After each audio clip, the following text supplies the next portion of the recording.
Hello and welcome to this lecture on Bayesian Inference.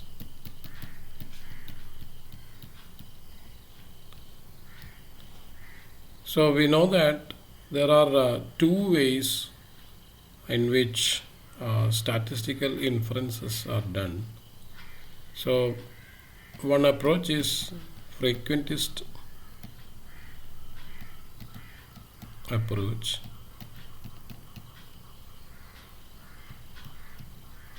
and another is Bayesian approach. So these are statistical inference. So basically we do an data analysis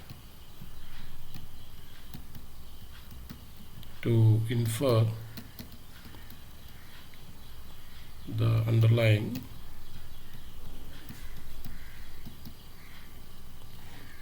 probability distribution.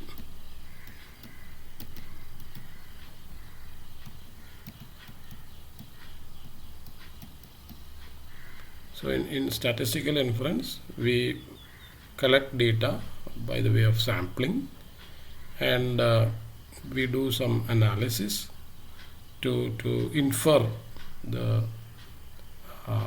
parameters associated with the probability distribution. So one approach is frequentist approach and another is Bayesian approach. So in an frequentist approach, basically we depend upon the frequency of data. So I will explain this with an example. So consider the classic example of tossing a coin.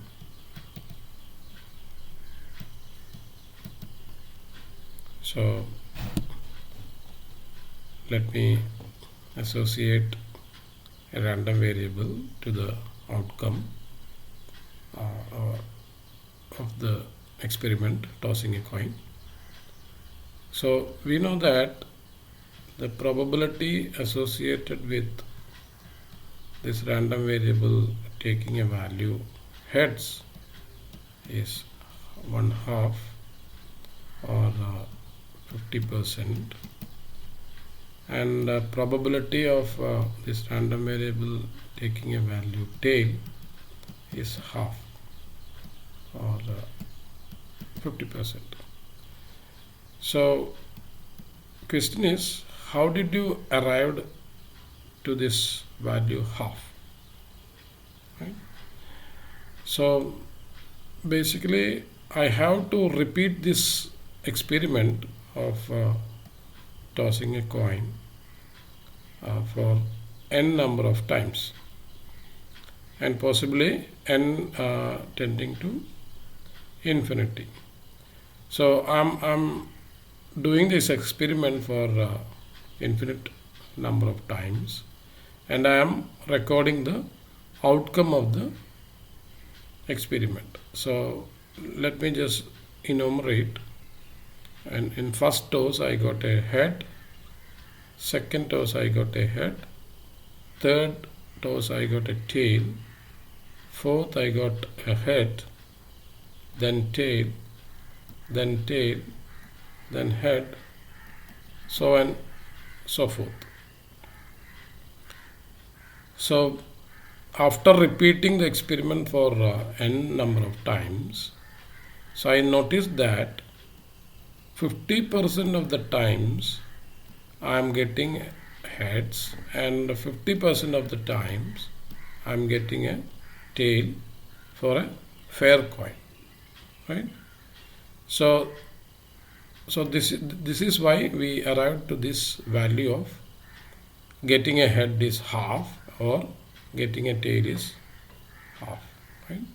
So basic notion is I have to repeat the experiment for possibly infinite number of times and record the proportion of the outcomes, and based on the proportion of the frequency of outcomes, I assign the probability values to this experiment. So this is basically frequentist approach. So in real world cases, we will not have the luxury of repeating the experiment for infinite amount of times. So let's consider a scenario where our country is going to face an election. So let's say I want to say something about a politician, a person A. So person A becoming the next Prime Minister of our country. So this person is contesting or not contesting, but he is becoming the Prime Minister of our country. So what is the probability associated with that? Right?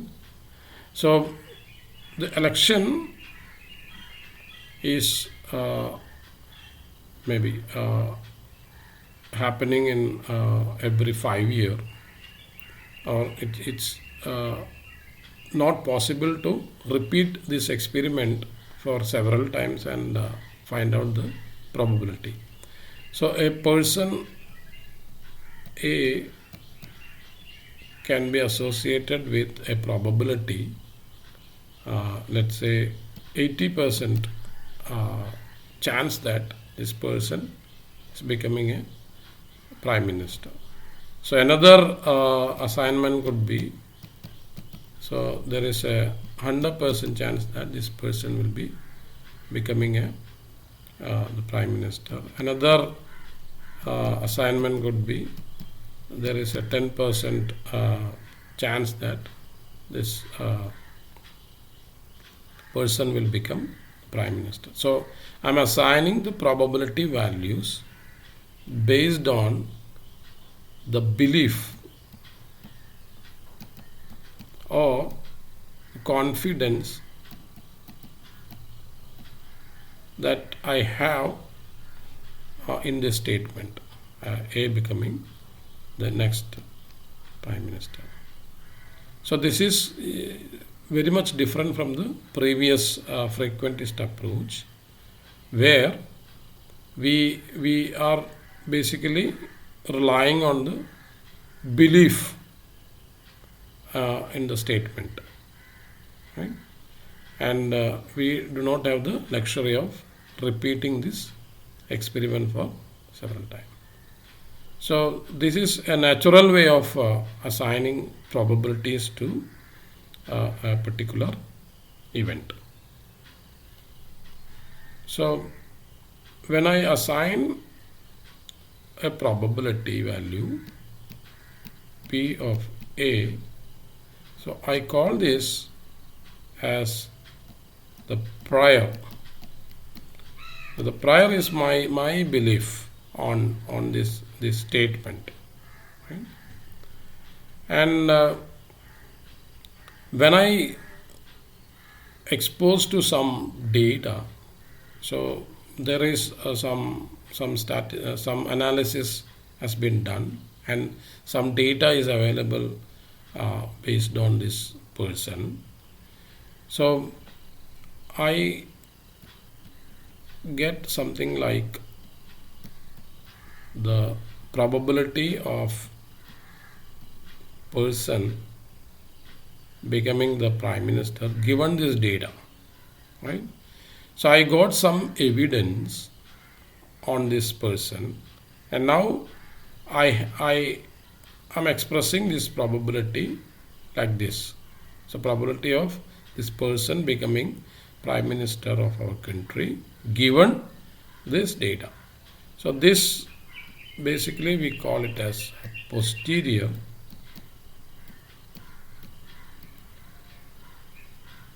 So after getting some evidence, right?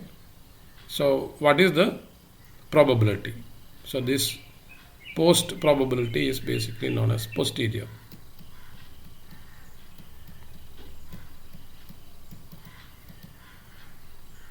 Post probability, right? So in general, the Bayesian approach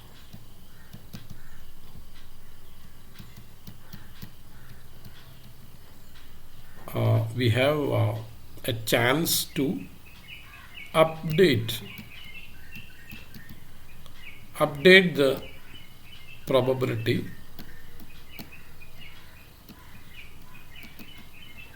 values based on evidence. So this is a very important concept behind Bayesian approach. So our belief, earlier belief, was known as prior, and we got some data, some conditional probability value. Based on that, we can update the prior belief, right? So let's consider another example where you have some set of symptoms, and you wanted to consult a doctor. So by looking at the symptoms, so doctor may suggest some test, and looking at the test results, so doctor will be able to rule out some possibilities of some of the diseases, and he can concentrate on a smaller set of diseases by just looking at the test results. So previously, by looking at the symptoms, the doctor will have some prior belief that so based on these symptoms, these could be the diseases. But after getting the test results, he can very well rule out some of the possible diseases, and he can concentrate on possibly a particular disease where he can write medical prescription to you. So this is a typical example of a Bayesian approach, right? So another as computer science students, we have a different look at this frequentist and Bayesian approach. So let's consider a function f. So this is frequentist approach function, and let's say B inference. So I'm looking at frequentist approach as a function, and also Bayesian approach also as a function, right? So what this function returns? So this returns a number, right? So basically a statistical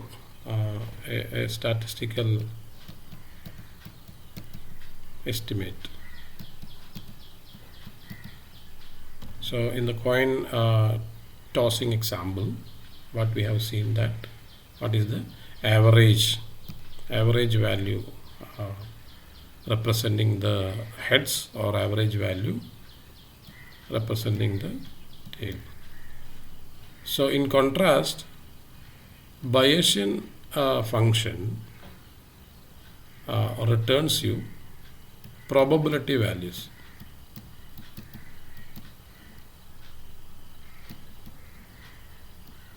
So basically it returns the probability. So let me explain this with an example. So you have written an algorithm in terms of a piece of software. So a software has been developed, and now you want to test this software, right? So basically, how will you approach testing? So you will take some trivial examples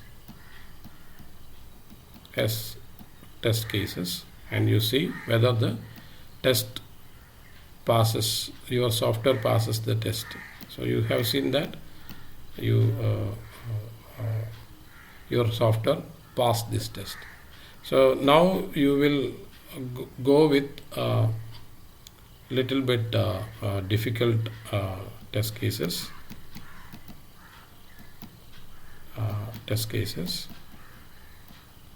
And you see that whether this.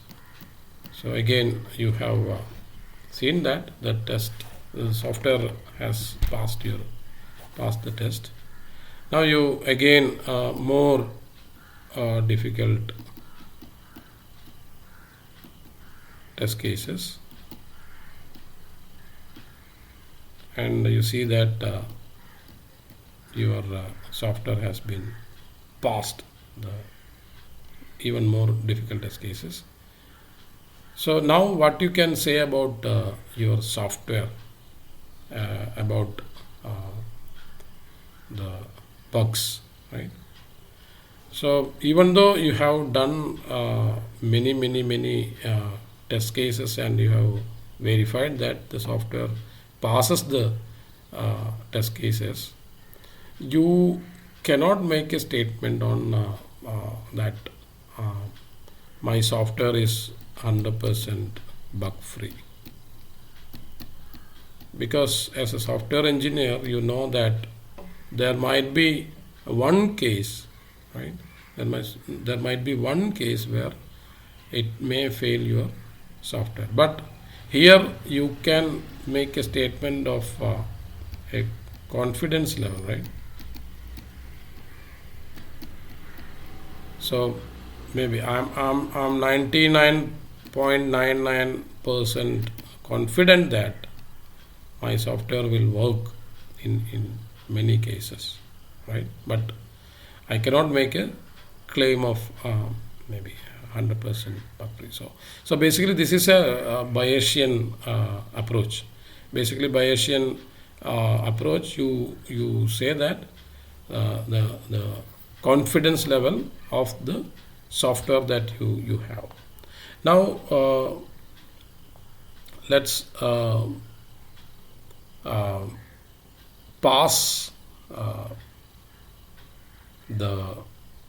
let's see the function that we have seen. So this is frequentist approach. So what you want to pass into this function, something like this. So my code passed all maybe the test cases, X cases, is my code bug free.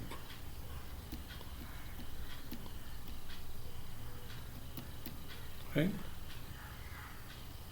So here the frequentist approach will give you yes, right?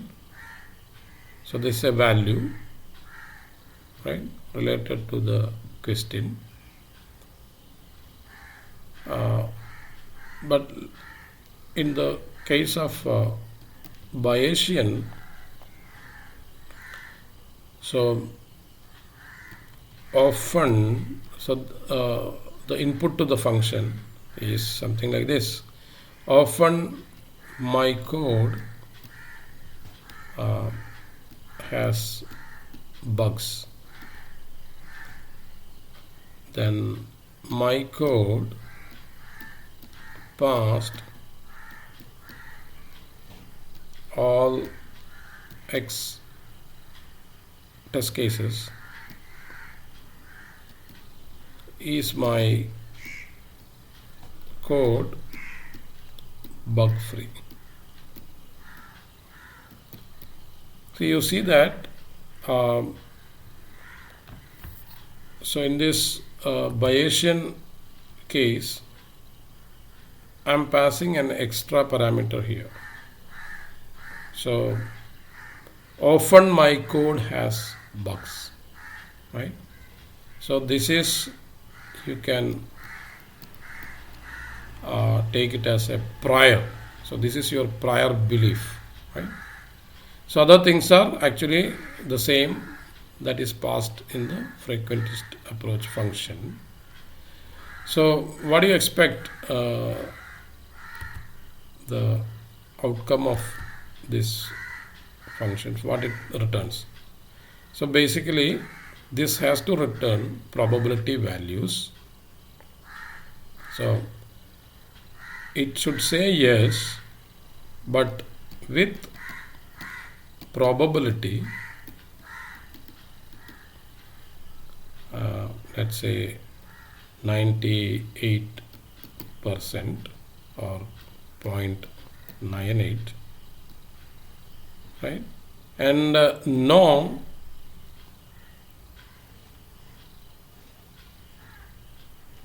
basically a no with probability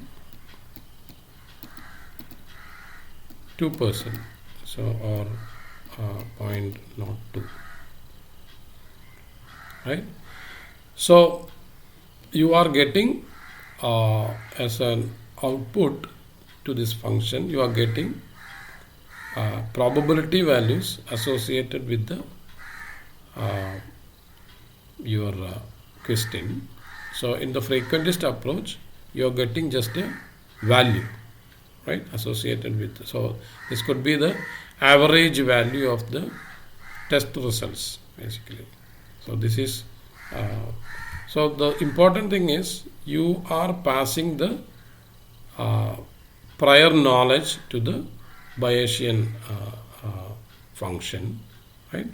So ironically we can say that so we were actually dealing with uncertainty.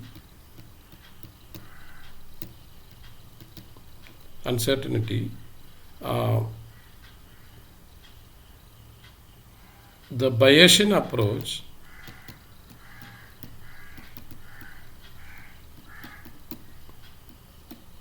gives us a way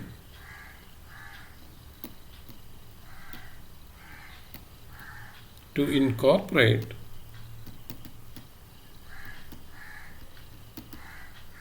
the uncertainty,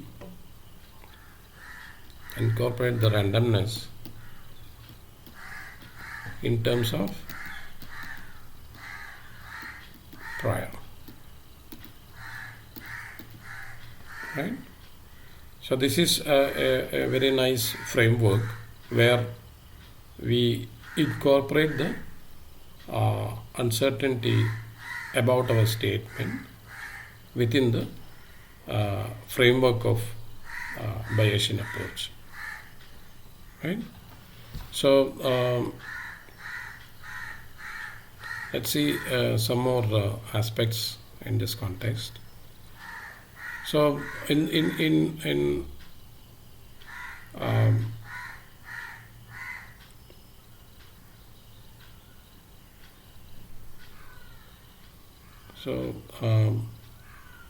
by introducing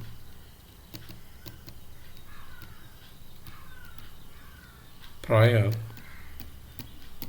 in our model and returning probabilities. So you are returning probabilities, right? So you are not 100% sure about the result. So we preserve the uncertainty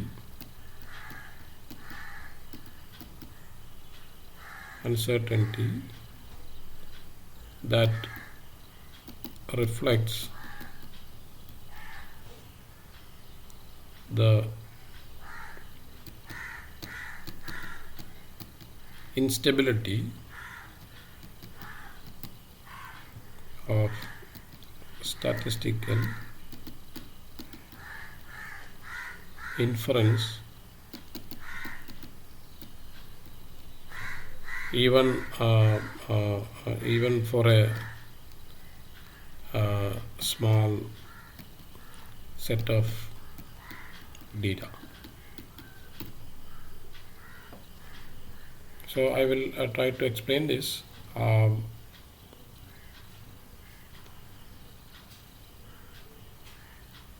So in most of the machine learning approach, basically we need a large set of data to make correct inference from the data, or you want to learn the probability distributions associated with the data from which it is been generated, right? So so most oftenly this large set, basically, as you know, most of the machine learnings are data hungry. You need more and more data to get accurate results. So but mostly we are exposed to small set of data, right? This small is basically not a few data, it's large in number but not as a big data, right? So even with a small set of data, we must be able to process it and make inference. So Bayesian approach will give you a framework to make inference based on a small set of data, right? So next we will see formal definition of Bayes theorem. So let me try to write the Bayes theorem.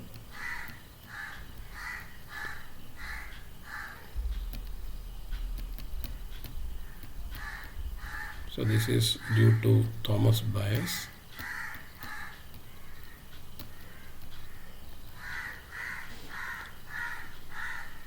So Bayes theorem,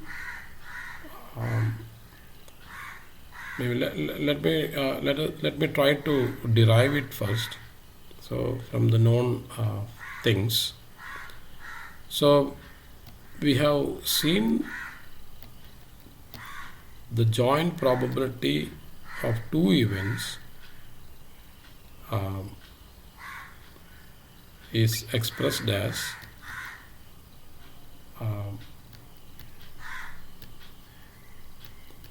expressed in terms of conditional probability, and this is equivalent to writing, so ordering doesn't matter.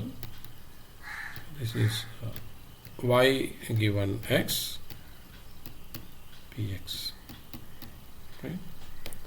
So since these are equal, you can write P of y given x, Px equal to Px given y, P of y. And now P of y given x equal to P of x and y, Py divided by P of x. So this is the fundamental theorem called Bayes theorem. So I will give you the details. So this part,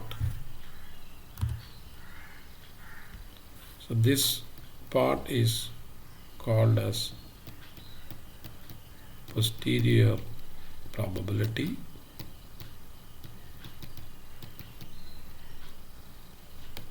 and this is called likelihood, and this part is called the prior, right? And this is your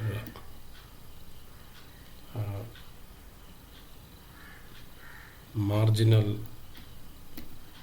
probability, right? So I will explain all these terms here. So basically we have seen that we have some prior belief, right?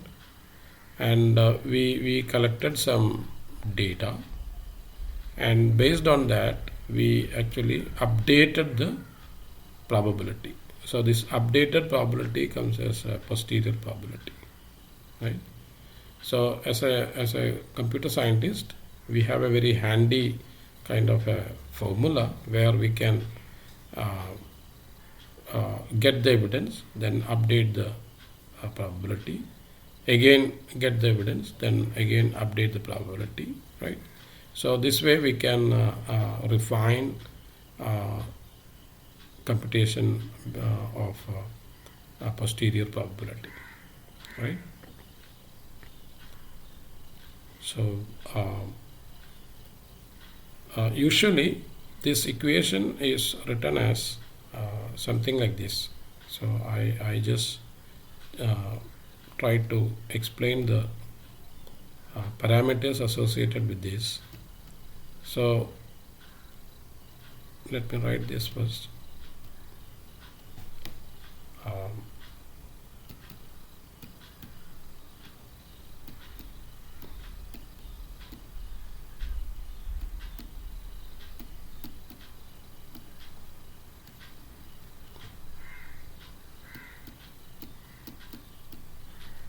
So this is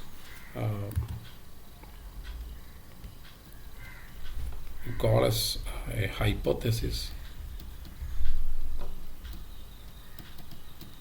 Usually this hypothesis is the model that you select based on the domain and the data availability.